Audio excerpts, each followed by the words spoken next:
86 বছর বয়সে যে সন্তানটা দিল, ওই সন্তানের প্রতি মায়া, দরদ, মোহব্বত, ভালোবাসা বেশি না কম? আল্লাহ দেখতে চাইলেন ওই ছেলের জন্য মায়া বেশি নাকি আল্লাহর জন্য বেশি। আল্লাহ ডেকে বললেন, ইব্রাহিম দেখি হৃদয়ে কার জন্য দরদ আর ভালোবাসাটা বেশি। যাও আমার সন্তুষ্টির জন্য 86 বছর বয়সে পাওয়া কলিজার টুকরা দুধের বাচ্চা ইসমাইলকে জবাই করে আমার খুশি অর্জন করো।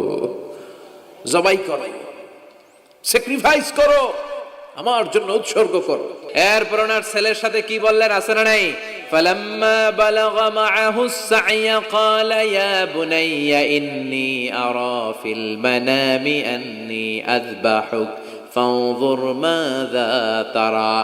দুধের বাচ্চা ছোট্ট ইসমাইল ডেকে বলে, ও ইসমাইল, আমি স্বপ্নে দেখেছি আমি তোমারে জবাই করছি, এখন কি করব? কি বাবা, কি ছেলে? ইন্নী আরা ফিল মানামি আন্নী আযবাহুক ফানজুর মাযা তারা। ইসমাইল স্বপ্নে দেখেছি তোমারে জবাই করতেছি, কি করব কও?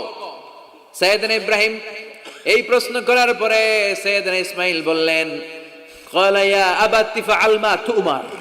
বাবা, আপনি স্বপ্নে যা দেখেছেন ঠিক তাই করেন, যা দেখেছেন তাই করেন। আব্বা আমি তো ডরাই না, আপনি ডরায়েন না। আমি ভয় পাই নাই, আমি ভয় আছে, আপনি ভয় পান কিনা? আল্লাহু আকবার।